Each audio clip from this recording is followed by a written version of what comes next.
അങ്ങനെ നമ്മളിതാ ഈ ഒരു വീട്ടിലോട്ട് മാറിയിട്ട് 1 വർഷം കഴിഞ്ഞിരിക്കുന്നു. ആരെങ്കിലും അറിഞ്ഞോ? ഞങ്ങളും അറിഞ്ഞില്ല എന്ന് വേണമെങ്കിൽ പറയാം. 1 വർഷം കഴിഞ്ഞതിന് ശേഷമാണ് കേട്ടോ പുതുക്കുന്ന കാര്യമൊക്കെ ഓർമ്മ വന്നത് തന്നെ.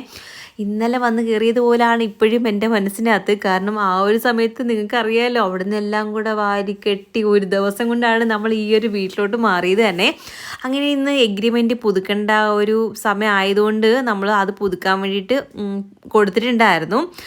അപ്പോൾ അത് മേടിക്കാൻ വേണ്ടി പോയതാട്ടോ. പോയിട്ട് വരുന്ന വഴിക്ക് കുറച്ച് ഫ്രൂട്ട്സൊക്കെ വാങ്ങിച്ചു, കുറച്ച് മീൻ കണ്ടപ്പോൾ അതും വാങ്ങിച്ചു. അങ്ങനെ അതും വാങ്ങിച്ചിട്ട് നേരെ വീട്ടിലോട്ട് വന്നു. വീട്ടിൽ വന്നപ്പോഴത്തേക്കും ഇവിടെ അമ്മച്ചമ്മയും മോളും കൂടെ ഇതാ ഇവിടെ നിന്ന് കളിക്കുമായിരുന്നു.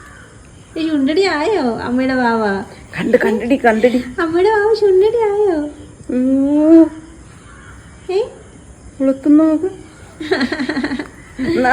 എന്നെ കാണുന്നവരെ ചിരിച്ച് കളിച്ചോണ്ടിരുന്ന ആള് എന്നെ കണ്ടു കഴിഞ്ഞപ്പോ എന്താ ചിണുങ്ങാൻ തുടങ്ങിയിട്ടുണ്ടായിരുന്നു. ആൾക്ക് വിശന്നിട്ടുണ്ടായിരുന്നു എന്ന് തോന്നുന്നു കേട്ടോ.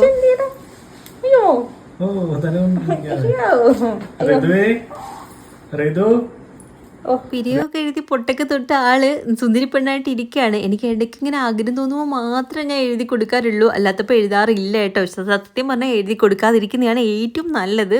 ഇപ്പോൾ എല്ലാം ഈ കെമിക്കൽ അടങ്ങിയ സാധനങ്ങളായതുകൊണ്ട് ഡോക്ടർമാർ തന്നെ പറയുന്നുണ്ട് കണ്ണും പിരിയൊന്നും എഴുതിയില്ലെങ്കിലും കുഴപ്പമൊന്നും ഇല്ല, എഴുതാതിരിക്കുന്നതാണ് നല്ലതെന്ന്. അതുകൊണ്ട് ഞാൻ എഴുതി കൊടുക്കാറില്ല. വല്ലപ്പോഴും ആഗ്രഹം തോന്നുമ്പോൾ എഴുതി കൊടുക്കാറുണ്ട് കേട്ടോ.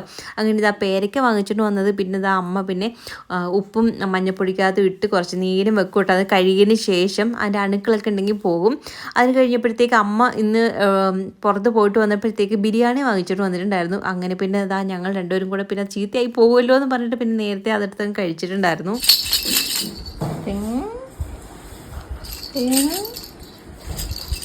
ഈ ഒരു കളിപ്പാട്ടം മോൾ കിട്ടിയ ആദ്യത്തെ കളിപ്പാട്ടമാണ് കേട്ടോ. അതായത് മോളുടെ മാമനും മാമിയും വന്ന് കൊടുത്തിട്ട് പോയതാണ്. പിന്നെ ഇതാ രാത്രിയിലൊക്കെയാണ് അമ്മ ഇവിടെ തുടയ്ക്കാറൊക്കെ ഉള്ളത്. അതാകുമ്പോഴത്തേക്ക് തെറ്റി വീഴത്തില്ലെന്ന് പറഞ്ഞു. പിന്നെ മോൾ ചിരിക്കുമോ എന്ന് ചോദിച്ചവർക്ക് വേണ്ടി ഇതാ ഇത് സമർപ്പിക്കുന്നു.